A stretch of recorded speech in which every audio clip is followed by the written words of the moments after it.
What did my coach do on Friday that people might have missed because lots was going on? UFC was coming back, and the weekend was upon us, and he sent out a letter to the football community. I give you the floor on that, Bruce, and the ripple in the pond after that.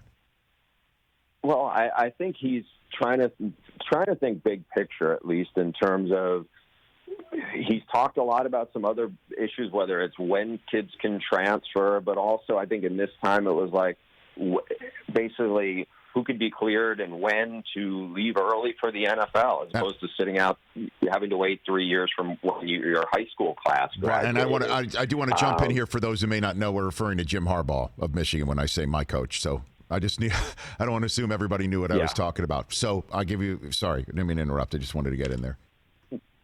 Yeah, I think that, look, it's an interesting idea. I think there's a lot of things that are probably more complex than they get. The one-time transfer exemption is an example of how this is more complicated. And when it relates to the scholarships and everything else involved, right now, the NCAA, and it's been this way for a while, has been operating under a 25 cap limit of scholarships you get a year. So even if your program is not at 85, that's not that relevant to how this works. Let's say your program, you lost a bunch of kids early who decided to leave, and they became 7th-round picks or 6th-round picks or whatever, first-round picks, and you're down to 67 scholarships. You don't just get to get back up to 85. You only get 25, and that is the thing more than any other that I think is, driving what a lot of coaches, maybe not Jim Harbaugh, are concerned about, because you cannot replace the ones. And I think how that relates, and people can say, okay, that's just coaches feeling like they're protecting their own self-interest. While that is true, you also got to keep in mind there are not going to be places for kids who transfer to land, because if there's not a couple of vacancies left in the 25 spots, and a lot of schools rarely have more than like one or two after signing day happens, there's no scholarships for them to go to.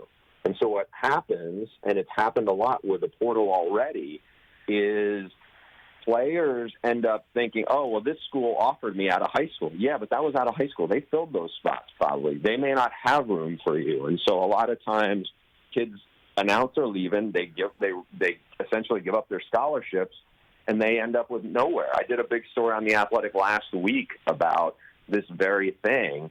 And, it is a fraction of people in Power 5. It might be like the ACC. I think there was over 100 kids who left, and about 10% of them actually got FBS scholarships after they left. It just so I think in theory, and this goes to also Jim's open letter, I think it's one thing just to put that out there as a billboard, and it's obviously Jim Harbaugh is going to get a lot of attention. I'm sure there's plenty of Ohio State fans who are going, yeah, he wants all our great players to leave because we have the kind of kids who can leave, earlier than, his kids. I think that's all well and good of a rivalry, but I think the practical piece of it about there needs to be if you're going to do that, they need to figure out some other legislation to have offset.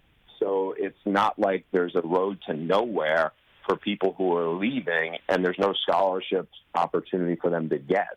Hey, you watched all the way to the end. Thanks for that. Watch more right here.